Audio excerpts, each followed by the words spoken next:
Yeah, we are going to be starting this up. First Blood taking on KOS, and it's going to be a game of sets. Which one can be able to start it off? Are we going to be able to get that isolation from Franco and those hooks, or are we going to be looking on the sets from Atlas with those fatal links? It's going to come down to how well these roamers can perform and the rest of the team to follow up.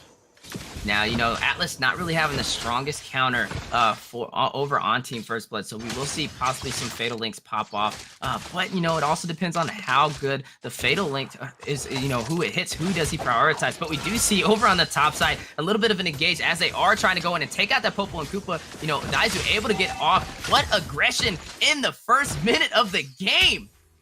Yeah, very quick rotations by the side of KOS, and they are putting on the damage here. Quick answer to that aggression from First Blood up at that gold lane.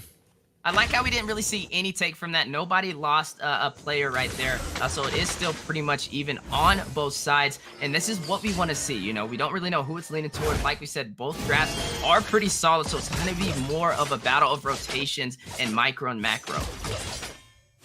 Yeah, and right now we do have 30 seconds left. It look like we might be seeing Kid gonna go ahead and collapse onto this top lane. Flame kind of dancing around, maybe might smell it a bit. Gina's trying not to give it away, but Kid's gonna go ahead and wisely take up this. Just tired of waiting around. He's gonna go ahead and take up this gold minion. Now we do see a heavy focus up on top as the clash is going down on the bottom side. You see Flame going in on the 3v1, unable to get away as Hunter is able to take out Flame, leaving that gold or XP lane wide open for Ling, for Teresa, but Turtle is spawning in 4 seconds. Yeah, great engagement by the side of First Blood here. Unfortunately for KOS, I mean, you should have noticed you gotta be tighter on those rotations, you got on those understanding too for the macro here. When Turtle's about to come up, that's when it is the most dangerous for an XP laner. Especially, Turtle being on the side of EXP, you gotta expect the gank to happen, especially right before it spawns in. We do see a little bit of zonage over there by Team First Blood as Atlas does go in.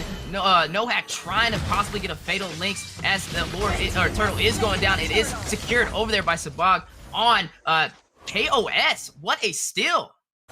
Yeah, great steal and still in this game. Fortunately, the Turtle is not able to even out the gold yet. The side of First Blood is just eking ahead, but so far, no major damage right now. Still 1-0. Prophecy in a little bit of trouble. We do see a suppression. Oh my goodness, Joy Boy's taking out Daizu over on the gold lane. They are down a marksman, putting, Prophecy in a little bit of a gold, push, a little bit of an advantage over Daizu, and this is kind of what you want. Feed that marksman at all costs, try and get the snowball. They are up by 2 kills as well. Yeah, we are. The rotations right now definitely going over into the side of First Blood. Now we're looking at the items right now. We are still trying to build up those marksmen, just only boots right now, but we're definitely going to be looking for them to be getting these first items right now. We know that Beatrix is going to be looking for that Blade of Despair or that Demon Hunter, and it's going to be a race to see who can get what first. Now, both sides do have an early marksman able to fight in the early game with no problem and trying to stack up that damage. This is kind of what we want to see. It is going to be a very interesting clash when they do go, the 5v5 route. But right now, it's looking at both sides' favors. We do have, Turtle currently spawning in 38 seconds. But, man, just such strong rotations on both sides. I want to say it's neck and neck. You don't really know which way this match is going to go. But more toward that 5-minute mark or when that Turtle does spawn in, we kind of see the aggressor in the game. Yeah, and we do see Flame in a little bit of trouble here. Oh my goodness, can't escape. Kid taking him out. Man, 3-0. This is a little risky on the side of KOS. As Prophecy able to take out NACT as well. It is now 4-0. They are trying to pile up some gold against them. Yeah, and it does look like this game is starting to dangerously lean. Another my goodness onto Daizu, but not enough there for them to go ahead and clean that up. But down at the bottom, it does look like Gina and Kid can go ahead and start up this Turtle. Now I gotta ask, how do you feel about the early game right now? It looks like it's leaning more in the favor of Team First Blood. What do you think KOS has to kind of do here to not allow the snowball to happen?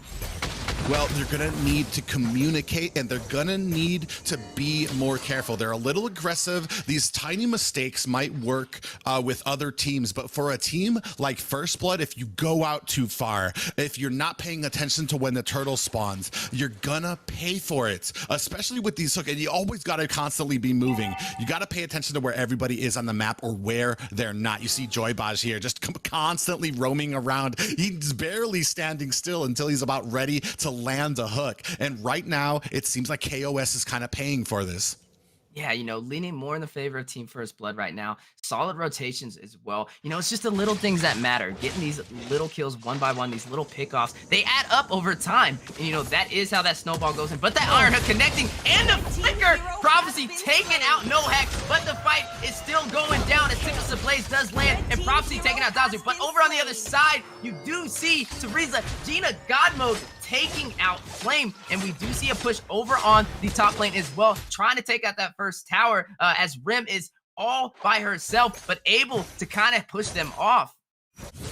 Exactly what I was talking about. You did see that No Hack kind of ventured out a little too far, and Prophecy was able to back away from that stun. That opening allowed Joyboss to get in there with an Iron Hook, catch him, grab the kill, and then you saw as Ling swooped in, Kid able to pick up another one.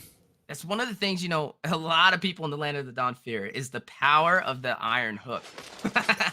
Being able to connect, prioritize those heroes, especially in the early game, and then flicker them into your turret is just phenomenal. And we are seeing a little bit of a snowball as it is. 7-0 Clash going in on the XP lane. Will Flame be able to hold off Kid? Kid not even worried about him, taking the tower and escaping.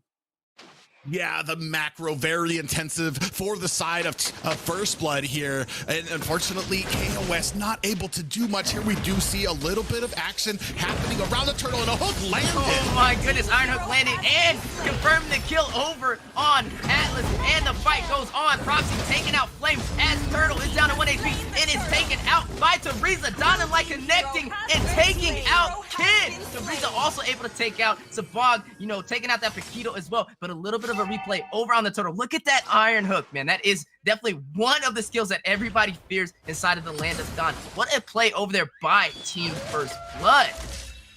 Yeah, and then able to secure one more kill with the turtle and then take down Sabog as well. Oh my goodness. That Fatal Link's connecting. Daizu taking out Prophecy, and they're trying to take out Joybuzz as well. Getting the double kill on the aggression, but Hunter going in, taking out Daizu. We do see the immortality pop over there by No Hack as he goes in, trying to get a little bit of peel, trying to get the kill as well. Able to take out Hunter. It is 11-4. We do see over on Team First Blood, they are being very aggressive right now, and it's working in their favor. Maybe they keep up that aggression. It can work, but sometimes we do see teams come back, especially with these aggressive plays. Yeah, maybe First Blood getting a little too eager with this, not exactly in the perfect position to be steamrolling like they think they should. We do see Gina coming in with that penalty zone. Oh my goodness, that penalty zone connecting. Teresa still in the heat of the battlefield, but Xavier Rim trying to escape from Franco. Franco still going in, but immobilized inside of the tower. But we do see the double kill over by Kid, taking out Rim, taking out Sabog, Prophecy taking out No Hack, and Flame taking out Kid. The fight continues. Look at the mid lane. It is almost down to 1 HP. Prophecy able to secure that mid lane, but the fight is not over. Daizu able to get the kill over on Hunter, but Prophecy not done. Getting a little bit of zone, is trying to use Raynor to clear the mid lane and try and push that second mid tower. Man, I gotta say, Private, right now, it's not looking too good for KOS. If you were in their position, what would you do? I mean, we have to macro up right now. The gold isn't too far off, so it's not an incredibly commanding lead by Team First Blood, but we need to be better on this vision. We need No Hacks, the positioning of this Atlas to be able to get these. We see when the Fatal Links do connect, the team is able to kind of come in and capitalize off of it, especially with how aggressive. Oh, speaking of aggressive. Oh my goodness, Bloody Hunt connecting, and Kid with the combo, taking out Rim. Man, we did see that item build as well. Kind of a crazy over on Atlas, only really having the rapid boots and the immortality to defend against Team First Blood is not really enough, especially as the front line. But speaking of Atlas, gets the Fatal Link over on Kid, but he is able to escape with Ling's mobility. Yeah, and the Fatal Links connected. The entire team was ready. So they have the plan. They have the execution. They just need to land it on the right players. And oh no, Daezu. Trying to chase down Daezu. Unable to get away. Penalty zone hitting as well for additional CC. What a push by Team First Blood. Looks like they were going for an early finish. And then you see the Iron Hook connecting on Rim, but unable to do any damage over there by Gina God Mode, forcing them on the pushback. But speaking of objectives, you do see Kid going for the Lord, and they are able to secure it for Team First Blood. Yeah, First Blood right now in a very commanding lead. They are 5K over KOS. KOS needs to mount a comeback. They are going to need to kind of group up and try to withstand this. They cannot nobody can get hooks right now. At this point in the game, with how dominant the side of First Blood is, you're going to have to be constantly moving. Atlas cannot take it, and we do see a little bit of an engagement here up at the top, but a Tempest of Blades used to go ahead and back off by Kid. You know, that really is what makes Lynx, you know, kind of specialize in those quick clashes, being able to use that Tempest of Blades and get out. But we do see NOHAC trying to go in, but a hook from Franco and Prophecy with the wombo combo, taking out NOHAC. What a set. We are seeing a heavy Iron Hook from the Franco. He almost connects with another, but unable to hit. They do take that second tower over on the top side as well. Man, can we just give some recognition and give, you know, a shout out to that Franco right now with those Iron Hooks? Yeah, Joybaj absolutely commanding the harassment here. Oh, Flames luckily able to get out of the way in time. And like this is what we were talking about. Every single time NOHAC makes a mistake, does not reach the stun, and is left out there, Joybaj is right there to land an Iron Hook. It's basically, it's going to have to be on to the team. As soon as he goes out there, as soon as NOHAX goes ahead and tries to land a stun, the entire team needs to be ready, or NOHAX is going to suffer for it. Yeah, and this is kind of what you see, especially, you know, when a Franco and an Atlas are put against each other. It really just depends on, you know, the micro of the player and also the macro. You know, knowing how to have that prediction with the Iron Hooks from Franco is key. But also even on Atlas's side, you know, trying to get in, even if you can just set one person with the Fatal Links, it can be a huge play in order to get your team in the lead. But right now, we're just seeing a little bit of a difference over there by Joybaj, you know, compared to NOHAC right now in terms of sets, you know, especially with the Franco having the aggression, you know, not afraid to be in the front line, setting up plays for the team. Look at that Iron Hook almost connecting as well. But Atlas seeing the opportunity to go in, but does not use the Fatal Links, trying to get a little bit of vision on Gina God Mode. We do see a potential setup for maybe the Lord. The Lord is coming up in 30 seconds, so maybe a little bit of lane clearance over there by Team First Blood. Yeah, they're doing a good job. Oh, we do see Fatal Links does connect up here. Oh my goodness, but Joybaj behind enemy line, caught in between the full KOS, and is taken out. That leaves only Gina, Kid, and Hunter over on the side of Team First Blood, as Lord is spawning in 10 seconds.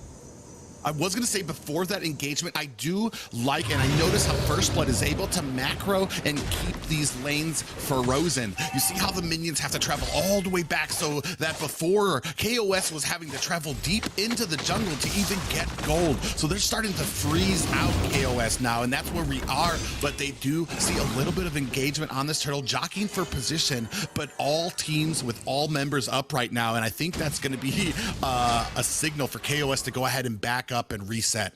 You gotta put some, you know, attention to the Kid. He was clearing that bottom lane before even trying to go for the turtle, or Lord, pushing in those minions. But we do see a clash. Will he be able to get out? Immortality pop over on NOHAC, leaving KOS without their tank on a Lord play. And not just any Lord. This is Luminous Lord. This is the play that Team First Blood wants to continue that lead, to continue that snowball. How do you think KOS needs to answer to this?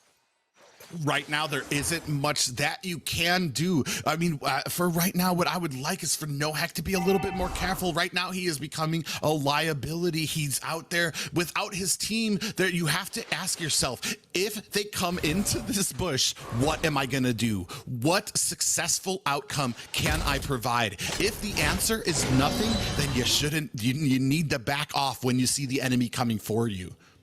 Now, you do see that Blade of Heptases being built over there by Prophecy, you know, going into the 14-minute mark of the game as Luminous Lord is pushing on the top side. You do see the Fatal Links connecting, but only able to set one on Team First Blood. You do see Penalty Zone going in. Prophecy taking out Atlas, double kill, getting Rim, triple kill, taking out the Bug. the 14-minute mark. Oh my goodness, a maniac from Prophecy and Kid taking out Flame. What a wipeout. What a game by Team First Blood. What a dominating performance by First Blood, showing why they have been so successful thus far in the NACT. Like